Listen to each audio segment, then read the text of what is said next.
कि बाहर अगर कोई खड़ा है तो आ जाए। लास्ट लेक्चर में हमारा ये लेक्चर नंबर 12 है।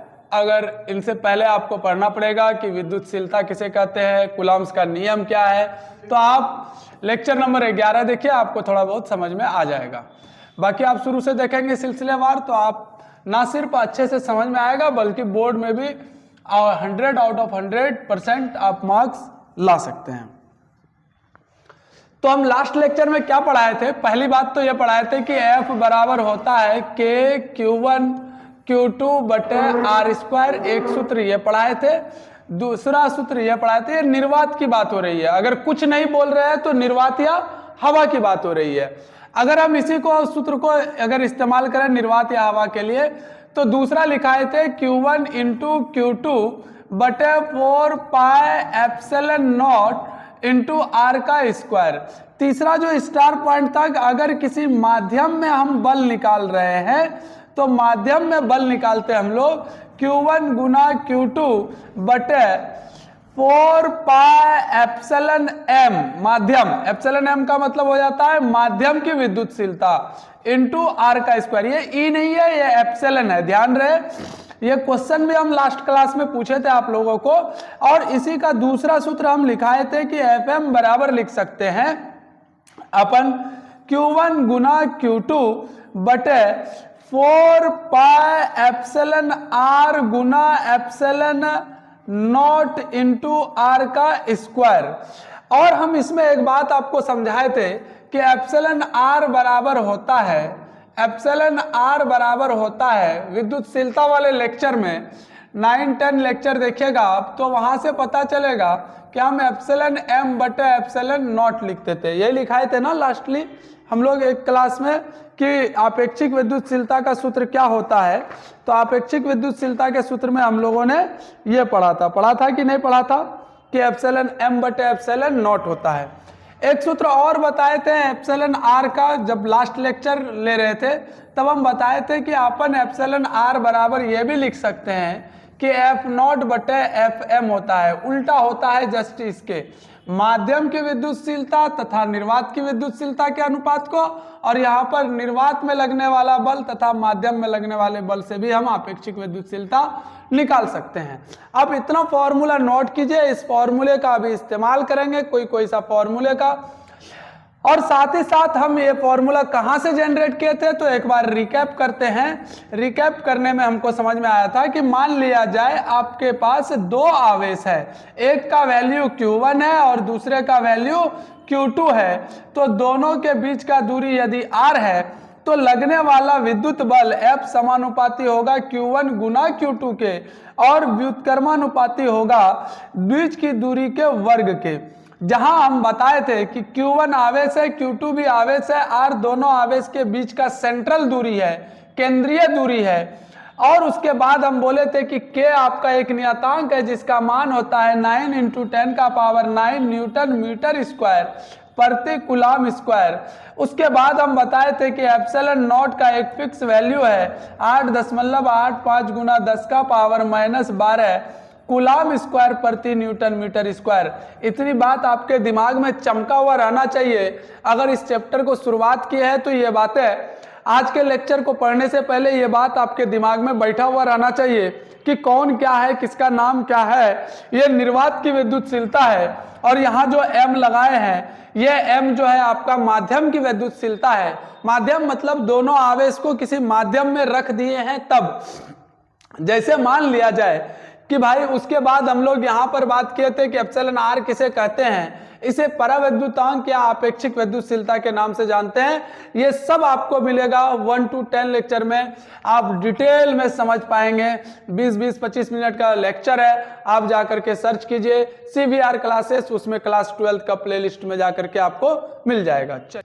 चलिए आपके सामने पहला क्वेश्चन है, जो क्वेश्चन ये है कि 4 कूलम तथा 8 कूलम के दो बिंदु आवेश परस्पर 2 सेंटीमीटर की दूरी पर रखे हैं।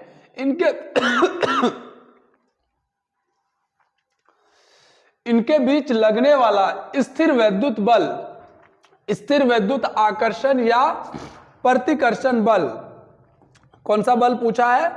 आकर्षण या प्रतिकर्षण बल का मान क्या होगा। चलिए, बड़ा आसान सा सवाल है, आपको समझना है और बताना है। ध्यान देते हैं हम लोग सभी कि कैसे इसको निकाला जाए, है ना।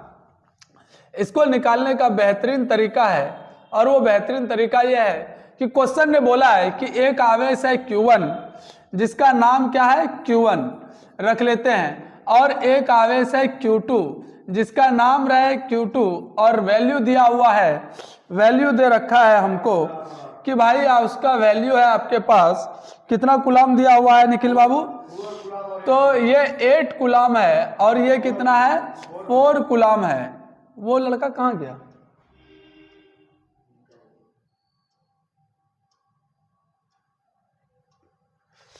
फोर कूलम है। इसके बीच का दूरी देखते हैं, बीच का दूरी है आपका 2 सेंटीमीटर। ठीक है, आपको गिवन डाटा में से क्या क्या मिल रहा है। Q1 बराबर आपका दिया हुआ है, Q2 दिया हुआ है, R दिया हुआ है। सबसे पहले हम आपको 1000 बार बोल चुके हैं कि दवाई खाने से पहले एक्सपायरी और न्यूमेरिकल बनाने से पहले मात्रक क्या चेक करना है, क्या वो ऐसा ही मात्रक है या नहीं है। तो चलिए देखते हैं, यहां पर कूलम दिया हुआ है, सही मात्रक है, यहां पर कूलम दिया हुआ है, सही मात्रक है, पर ये वाला जो दिया हुआ है, ये दूरी जो दिया हुआ है, ये गलत मात्रक है। अब आपको बताते हैं कि दूरी बराबर दिया हुआ है 2 सेंटीमीटर, इसे अगर मीटर में बदलेंगे तो 2/100। ध्यान से सुनिएगा, ये बार बार ऐसा नहीं करेंगे, इसलिए इस बार ध्यान से देखिए। क्या हम इसको लिख सकते हैं 2/10 का स्क्वायर, क्योंकि 100 लिखने के लिए 10 का स्क्वायर। अच्छा, 10 के स्क्वायर को ऊपर ले जाएंगे तो क्या हो जाएगा, 2 गुना 10 का पावर -2। क्या अब ये मीटर बन गया। तो जब भी मीटर में बदलना होगा हम इसे कितना से गुना कर देंगे, 10 का पावर -2 से।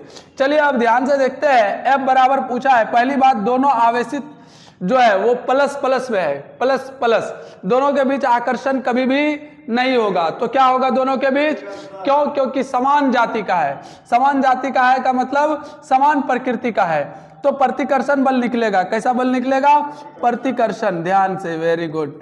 अभी हम लोग सदिश रूप बल का नहीं पढ़े हैं, वो जब पढ़ेंगे तब देखेंगे कौन कैसा क्या क्या करता है। F बराबर हमारे पास आ गया Q1 गुना Q2 बटे R का स्क्वायर। Very good. K का मान कितना लिखा है हम, 9 गुना 10 का पावर 9। Q1 का वैल्यू कितना है 4। Q1 का वैल्यू कितना है 4, Q2 का वैल्यू कितना है 8।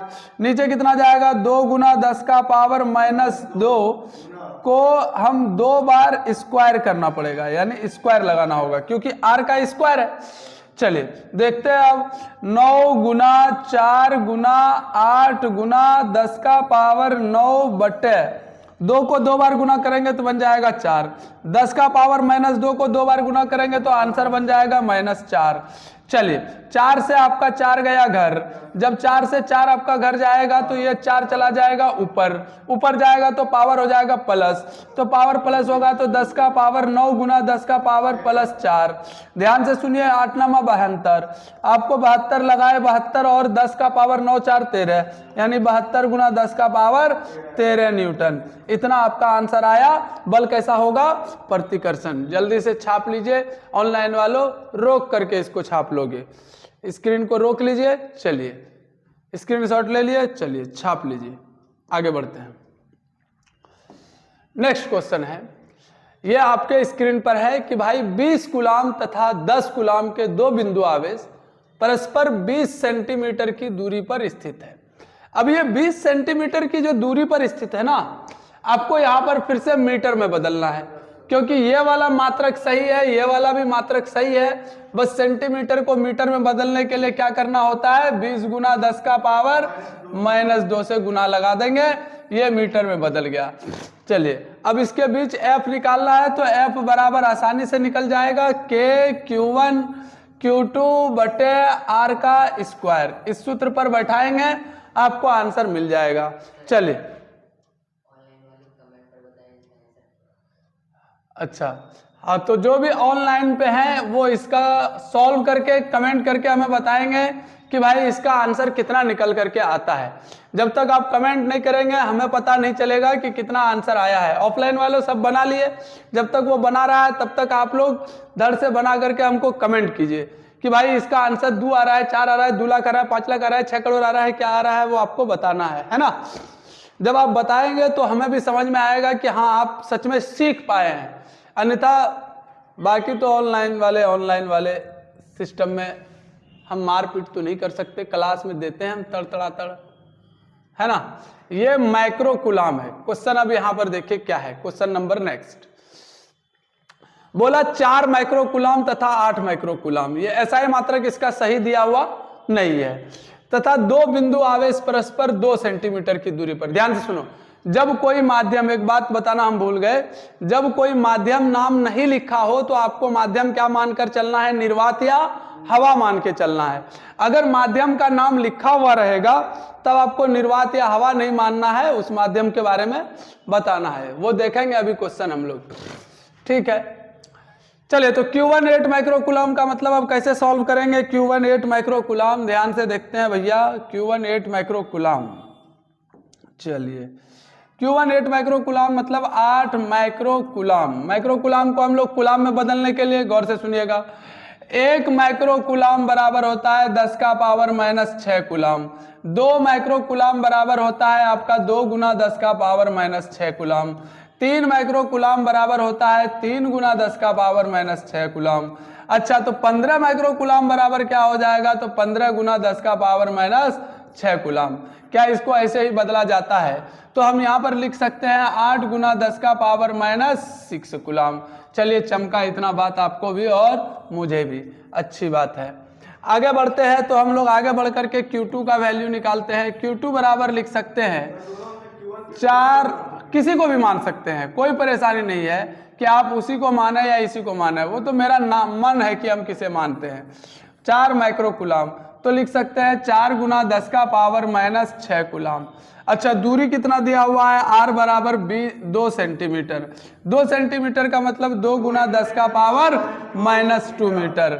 अब आपके पास सारा डाटा आ गया, प्लस है तो प्रतिकर्षण होगा। कैसा बल होगा, प्रतिकर्षण बल। F बराबर होता है K Q1 Q2 बटे R का स्क्वायर। किसी बच्चे के मन में आ रहा होगा क्या सर इसको हम इस फॉर्मूले से बना सकते हैं, Q1 गुना Q2 बटे 4 pi epsilon not Guna R square. तो बिल्कुल आप बना सकते हैं, कोई सोचने वाली बात इसमें नहीं है। लेकिन हम ये इसलिए नहीं बनाते हैं कि इससे अच्छा कैलकुलेशन इससे जल्दी हो जाता है, इसका कैलकुलेशन थोड़ा लेंदी होगा, इसीलिए इसका इस्तेमाल हम लोग नहीं कर रहे हैं। इतनी बात आपके ध्यान में रखनी है। आप कर सकते हैं पर हम नहीं कर रहे हैं, है ना। चलिए यहां से आप निकालेंगे और फिर से आप हमको कमेंट, ऑनलाइन वाले बच्चे कमेंट करके ही बताएंगे कि इसका आंसर कितना आ रहा है। फिर मैं उसे यस या नो में आंसर करूंगा कि आप सही बनाए या गलत बनाए। जब तक आप बनाएंगे नहीं आप सीखेंगे नहीं। देखो ऑनलाइन पढ़ने का मतलब यह है कि आप सिंसियर है ऑफलाइन वालों की तुलना में। आप अगर सिंसियर है तो आप अपना सिंसियरिटी दिखाइए, आप ऐसे ही मत रहिए कि हम बनाए। जब आप बनाएंगे तो आपका नाम पब्लिकली बोला जब जाएगा तो आपको थोड़ा खुशी भी होगा, हमें भी खुशी होगा। इसलिए ऑनलाइन में जितने भी बच्चे हैं वो अगर वीडियो को जब भी देख रहे हैं आप उसको तुरंत ही बना करके कॉपी सॉल्व करके कमेंट कीजिए। कमेंट करेंगे तो हमें पता चलेगा कि आपने को समझ में आया या नहीं आया। चलिए अब है कि ध्यान से एक क्वेश्चन है। अब यह क्वेश्चन आपके स्क्रीन के सामने है और क्वेश्चन क्या है देखते हैं। क्वेश्चन यह है भैया, 2 इलेक्ट्रॉन के मध्य लगने वाला, इलेक्ट्रॉन के मध्य, वर्ड ध्यान से सुनिए क्या बोल रहा है वो, इलेक्ट्रॉन के मध्य लगने वाला, 2 इलेक्ट्रॉन के मध्य लगने वाला न्यूनतम स्थिर विद्युत बल क्या होगा यदि वो 1 मीटर की दूरी पर स्थित है। बड़ा अच्छा सवाल है भाई। बोला 2 गो इलेक्ट्रॉन है, उस पर बल लगाना है, वो बल कितना लगेगा आपको फाइंड आउट करना है कि दोनों इलेक्ट्रॉन के बीच में कितना बल लग रहा है। तो मान लिया जाए हमारे पास एक इलेक्ट्रॉन ये रहा और एक इलेक्ट्रॉन ये रहा, दोनों के बीच का दूरी हमने इसको डैश डैश डैश से दर्शा दिया और वो दूरी है 1 मीटर, यानी R बराबर दिया हुआ है। अगर इलेक्ट्रॉन है तो e का पावर माइनस से हम इलेक्ट्रॉन को दर्शाते हैं, यही करते हैं ना। अब जानते हैं कि एक इलेक्ट्रॉन पर कितना आवेश होता है? यस सर, 1.6 इंटू 10 का पावर माइनस 19 माइनस में। अच्छा, इस पर कितना होता है? तो इस पर भी माइनस 1.6 इंटू 10 का पावर माइनस 19 कूलाम, ये भी कूलाम। क्या सबका ऐसा ही मात्रक सही डाटा दिया हुआ है? जी सर, सबका सही दिया हुआ है। दोनों माइनस माइनस चार्ज है तो आपस में आकर्षण नहीं होगा, दोनों के बीच क्या होने वाला है? प्रतिकर्षण। अगर दोनों के बीच प्रतिकर्षण होने वाला है तो आपको F बराबर निकालने में आसानी हो जाएगी। F बराबर लिखेंगे K Q1 Q2 बटे R स्क्वायर। एक को मान लीजिए, पहला इलेक्ट्रॉन को Q1 और दूसरे इलेक्ट्रॉन को आप मान लीजिए भैया Q2। जब आप ऐसा मानेंगे तो आप सॉल्व करने के लिए क्या करेंगे? देखो यहाँ माइनस और प्लस का खेला से हमको कोई लेना देना नहीं है, क्योंकि माइनस प्लस का खेला इसलिए नहीं लेना देना है कि हम सिर्फ उसका परिमाण लेते हैं। ये जो साइन दिया हुआ है, चिन्ह जो दिया हुआ है माइनस प्लस का, ये हमें सिर्फ ये बताएगा कि आकर्षण होगा या प्रतिकर्षण होगा।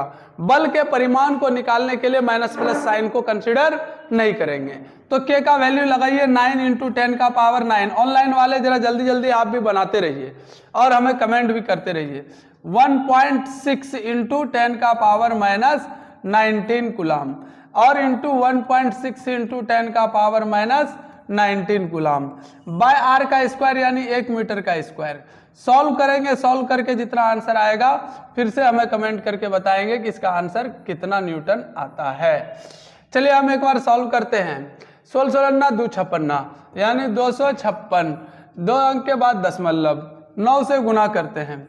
9 छक्का 54, कैरी 4, हाथ में रहल 5, 9 पचे 45, 5 50, हाथ में रहल फिर 5।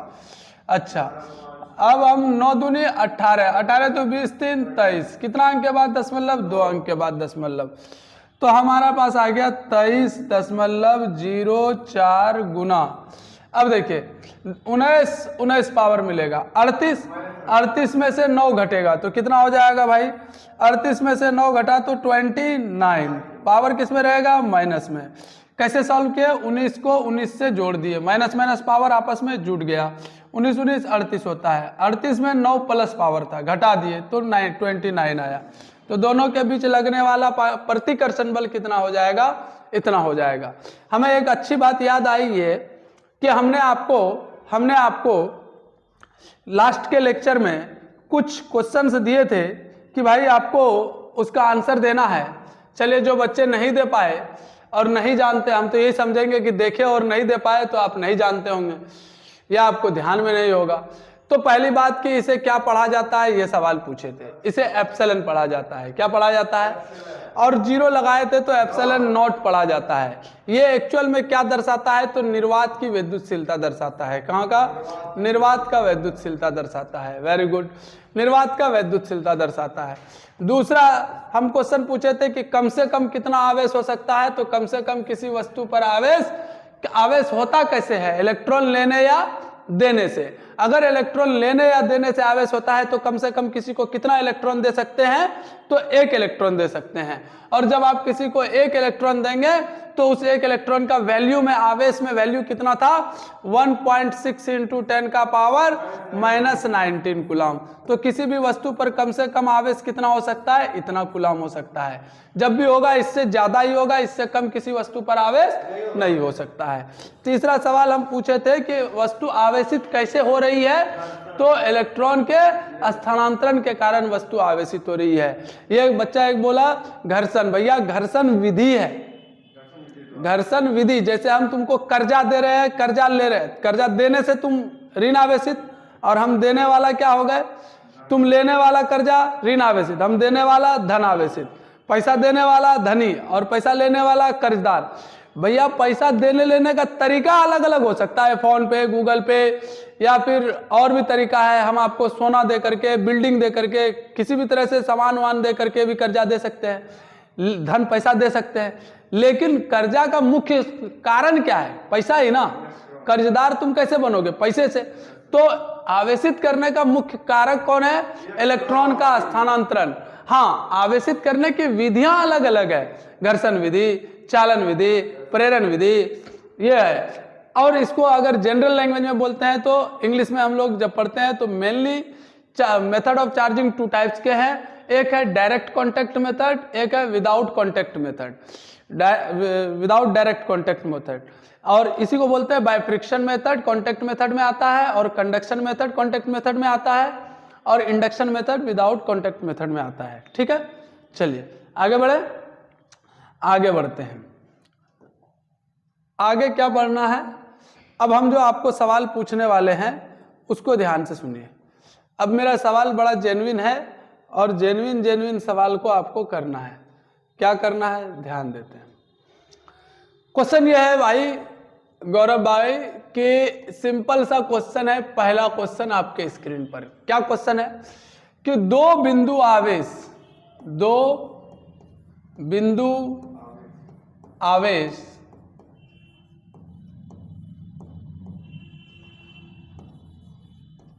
कुछ दूरी पर है जिससे जो एक दूसरे को, कुछ दूरी पर है जो एक दूसरे को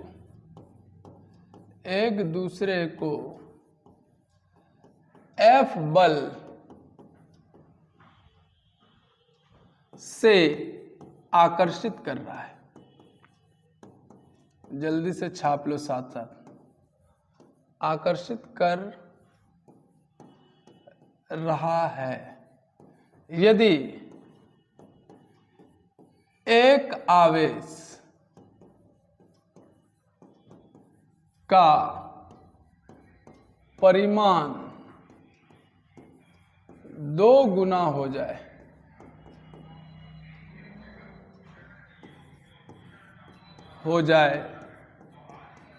तो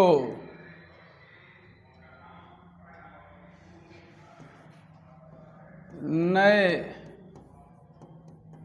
बल का परिमाण होगा।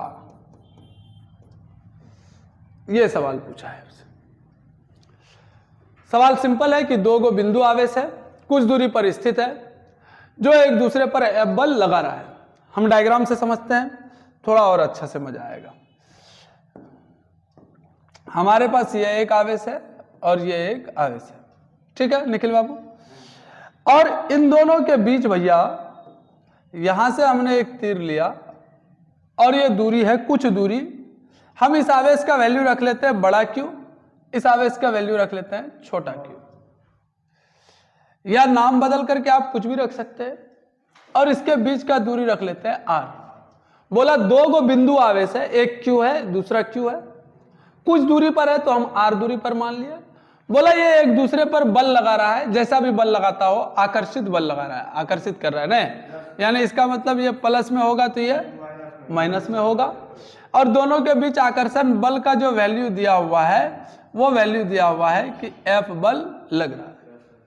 बोला यदि कोई ऐसा करे कि एक आवेश का परिमाण 2 गुना कर दे, पहले जितना था उसे बदल कर 2 गुना कर दे, यानी अब इस वाले आवेश को कोई बड़ा कर दिया। क्या कर दिया? बड़ा कर दिया, ठीक है। पहले जो कंडीशन में था अब उस कंडीशन में नहीं रहने दिया, है ना, उसे बड़ा कर दिया और दूरी वही रखा, बट लेकिन एक आवेश को बड़ा किया है, दोनों आवेश को नहीं। चलिए ठीक है,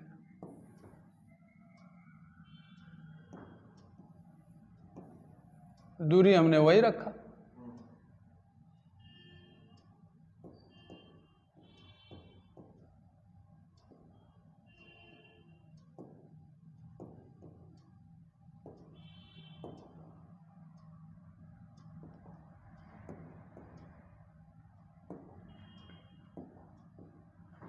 ठीक है, एक आवेश Q था, इसका वैल्यू जो हमने 2 गुना किया, कहां चले, इसका वैल्यू जो हमने 2 गुना किया तो ये Q से बड़ा बन करके 2 गुना मतलब 2Q हो गया। और तो कुछ नहीं बदले, और कुछ नहीं बदले, तो ये प्लस में है और ये माइनस में Q है, बीच का दूरी अभी भी आपका आ रही है। अब सिंपल सा सवाल ये है कि भाई साहब इसके बीच अगर f का वैल्यू मैं निकालूं तो मुझे निकल रहा है k बड़ा Q छोटा Q बाय आर स्क्वायर। वो जो f बता रखा है उस f का वैल्यू मेरे हिसाब से ये आंसर आ रहा है। पर इस f का वैल्यू जब हम निकाल रहे हैं तो f बराबर हो जाता है f नया वाला, f n का मतलब f न्यू वाला, k 2q q by R square. इसको सजा करके अगर मैं लिख पा रहा हूं तो मैं ये लिख पा रहा हूं कि k 2 बाहर कर दिए, q बाय आर का स्क्वायर। अब बस इस पार्ट को आप थोड़ा सही से देखिए, ये पार्ट आपको फीलिंग दे रहा है कि f पुराना वाला है बराबर, यानी f नया वाला का मान 2 गुना f आ गया पुराने वाले के, 2 गुना f पुराने वाले के। अब इतना झोल नहीं करेंगे, अगर इस टाइप का क्वेश्चन ज्यादातर एमसीक्यू में पूछता है, गौर से सुनना। एक तो ये बना लिए, हम बना करके तैयार कर लिए कि भाई कैसे बना, तो हम जिसका वैल्यू जहां था वहां। अब जो हम समझा रहे हैं उसको 2 मिनट के लिए ट्रिक के तौर पर याद कीजिएगा। ये एमसीक्यू में खूब पूछता है, आपको बोलना है मेरे साथ तो रिवीजन में ध्यान से सुनिए। पहली बात तो आप f का वैल्यू बताइए, f बराबर क्या होता है, k q1 q2 बटे r का स्क्वायर। Very good. क्या हम k का मान बदल सकते हैं? कभी भी बदल नहीं सकते, क्योंकि हम ये निर्वात की बात कर रहे हैं। कहां पर बात कर रहे हैं? निर्वात में। ये एक नियतांक है। क्या है आपका? नियतांक है। क्या है? नियतांक है। अब सुनो, इसने इस फॉर्मूले को जनरेट किया है समानुपाती व्युत्क्रमानुपाती के नियम से। ध्यान से सुनिएगा, f समानुपाती किसके होता है? q1 के। f समानुपाती किसके होता है? q2 के। f व्युत्क्रमानुपाती किसका होता है? r स्क्वायर के। अगर q1 का मान 2 गुना कर दिया जाए, अगर q1 का मान 2 गुना या कोई भी गुना हो, जितना गुना q1 होगा उतना गुना ही f होगा। जितना गुना q1 होगा उतना गुना ही। अगर मैंने q1 का मान 10 गुना कर दिया तो f भी कितना गुना हो जाएगा? 10 गुना। अगर q1 का मान मैंने 15 गुना कर दिया तो f का मान कितना हो जाएगा? 15 गुना। अगर q1 का मान हमने 12 गुना कर दिया तो f का मान कितना हो जाएगा? 12 गुना। अगर q1 का मान हमने 4 गुना कर दिया तो f का मान कितना हो जाएगा? 4 गुना। अगर q1 का मान मैंने 1/2 गुना कर दिया तो f का मान कितना हो जाएगा? 1/2 गुना। क्या बात चमका? मेरे बात समझ में आई? यानी q1 जितना बढ़ेगा f भी उतना गुना बढ़ेगा। अब सवाल ये आता है कि कोई बोलेगा कि नहीं सर, q1 को नहीं करके हम q2 को गुना करेंगे। q2 को मान लिया जाए आपने 1/3 गुना कर दिया। q2 को अगर आपने 1/3 गुना किया तो f नया वाला का मान भी 1/3 गुना हो जाएगा पुराना वाले के। f नया का मान भी 1/3 गुना हो जाएगा पुराने वाले के। अगर q2 का मान आपने 25 गुना कर दिया तो f का नया वाले का मान भी आपका 25 गुना हो जाएगा पुराने वाले के। क्या बात चमक रहा है इतना? आप अगर मैंने दोनों को एक साथ गुना कर दिया, क्या कर दिया? दोनों को एक साथ गुना कर दिया। मान लो किसी ने बोला कि q1 को हमने 2 गुना कर दिया, 2 गुना कर दिया, और q2 को भी हमने 4 गुना कर दिया। कितना गुना कर दिया? 4 गुना कर दिया। तो नया वाला जो f बन करके आएगा इन दोनों की वजह से, f नया वाला जो आएगा, ध्यान से सुनिएगा, इसकी वजह से 2 गुना और इसकी वजह से 4 गुना, दोनों को गुना कर दो, कितना? f पुराना वाला का 8 गुना हो जाएगा। 8 गुना f पुराना वाला का हो जाएगा। कितना गुना हो जाएगा? यानी जितना गुना बढ़ेंगे उतना गुना उस तरफ भी आपका बढ़ेगा। और समय बैच पीछे खड़ा है इसलिए हम माफी चाहते हैं, फिर इसको कल कंटिन्यू करेंगे। ठीक है, थैंक यू वेरी मच।